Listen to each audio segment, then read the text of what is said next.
the COVID-style Christmas concert. We are 5B and we have been working hard to prepare a reading. We are reading How the Grinch Stole Christmas. Every Whodad in Whoville liked Christmas a lot. But the Grinch, who lived just north of Whoville, did not. The Grinch hated Christmas, the whole Christmas season. And please don't ask why, no one quite knows the reason. It could be his head wasn't screwed on just right. It could be perhaps that his shoes were too tight. But I think that the most likely reason of all may have been that his heart was 2 sizes too small. But whatever the reason, his heart or his shoes, he stood there on Christmas Eve, hating the Whos, staring down from his cave with a sour, grinchy frown at the warm-lighted windows below in their town. For he knew every Who down in Whoville beneath was busy now, hanging a mistletoe wreath. And they're hanging their stockings, he snarled with a sneer. Tomorrow's Christmas is practically here. Then he growled with his grinchy fingers nervously drumming. I must find a way to stop Christmas from coming, for tomorrow he knew. All the Who girls and boys would wake bright and early. They'd rush for their toys. Oh, and then, oh, the noise. Oh, the noise, noise, noise. That's one thing he hated, the noise, noise, noise.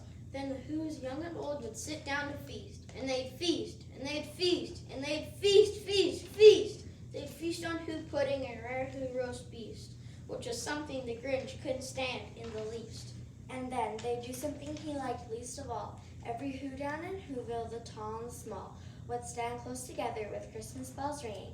They'd stand hand in hand, and the Whos would start singing. And they'd sing, and they'd sing, and they'd sing, sing, sing, sing. And the more the Grinch thought of this Who Christmas sing, the more the Grinch thought, I must stop this whole thing. Why, for 53 years I've put up with it now. I must stop this Christmas from coming, but how? Then he got an idea, an awful idea. The Grinch got a wonderful, awful idea. I know just what to do, the Grinch laughed in his throat, and he made a quick Santa Claus hat and a coat, and he chuckled and clucked, what a great Grinchy trick. With this coat and this hat, I look just like Santa. All I need is a reindeer, the Grinch looked around, but since reindeer is scarce, there was none to be found. Did that stop the old Grinch? No, the Grinch simply said, if I can't find a reindeer, I'll make one instead. So he called his dog Max, then he took some red thread, and he tied a big horn on the top of his head. Then he loaded some bags and some old empty sacks on a ramshackle sled and hitched up old Max. Then the Grinch said, "Giddy up!" and the sled started down towards the home where the Whos last news in their town. All their windows were dark, quiet snow filled the air, while the Whos were all dreaming sweet dreams without care.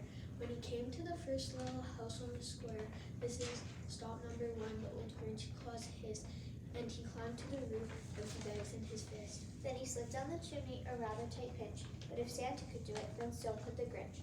He got stuck only once for a moment or two, then he stuck his head out of the fireplace flue, where the little Who stockings all hung in a row. These stockings, he grinned, are the first things to go. Then he slithered and slunk with his malice and pleasant around the room, and he took every present. Popguns and bicycles, roller skates, jumps, checkerboards, stray skulls, popcorn, and plums. Then he stuffed them in bags, and then the Grinch very nimbly stuffed all the bags one by one up the chimney. Then he slunk to the icebox. He took the Who's feast. He took the Who pudding. He took the roast beast. He cleaned out that icebox as quick as a flash, while the Grinch even took their last can of Who hash. Then he stuffed all the food up the chimney with glee, and now, grinned the Grinch, I'll stuff up the tree. And the Grinch grabbed the tree and he started to shove when he heard a small sound like the coo of a dove. He turned around fast and he saw a small Who, little Cindy Lou Who was not ridden too. The Grinch had been caught by this tiny Who daughter who got out of bed to get a cup of cold water. She stared at the Grinch and said, Santa Claus, why? Why are you taking our Christmas tree? Why? But you know that old Grinch was so smart and so slick. He thought up a lie. He thought it out quick. Why, my sweet little tot, the fake Santa Claus lied. There's a light on this tree that won't light on one side. So I'm taking it home to my workshop, my dear. I'll fix it up there, then I'll bring it back here. And his bib fooled the child, then he patted her head, and he got her a drink and sent her to bed. And when Cindy Lou went to bed with her cup, he went to the chimney and stuck the tree up. Then the last thing he took was the log for a fire, and he went up the chimney himself to old liar. on their walls and left nothing but some hooks and some wire.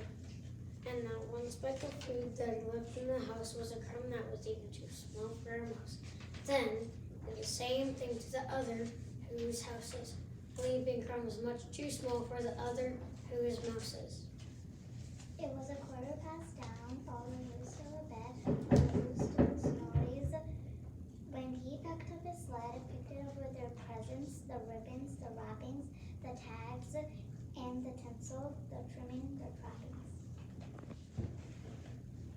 3,000 feet up the side of Mount Crumpet, he rode with his sled to the tip-top to dump it. Hoo-hoo to the who's, he was grinchishly humming.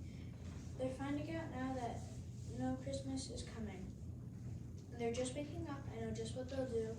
Their mouths will hang open a minute or two. Then the who's down in Whoville will all cry boo-hoo. That's a noise, cried the Grinch, that I simply must hear. So he paused, and the Grinch put his hand to his ear, and he did hear a sound rising over the snow. It started in low, then it started to grow. But the sound wasn't sad, but the sound sounded merry. It couldn't be so, but it was merry, very. He stared down at Whoville as the Grinch popped his eyes, then he shook. What he saw was a shocking surprise. Every who down in Whoville, the tall and the small, was singing without any presents at all. He hadn't stopped Christmas from coming. It came. Somehow or other, it came just the same. And the Grinch with his Grinch feet ice cold in the snow stood puzzling and puzzling. How could it be so? It came without ribbons, it came without tags, it came without packages, boxes, or bags. And he puzzled 3 hours till his puzzler was sore. Then the Grinch thought of something he hadn't before. Maybe Christmas, he thought, doesn't come from a store.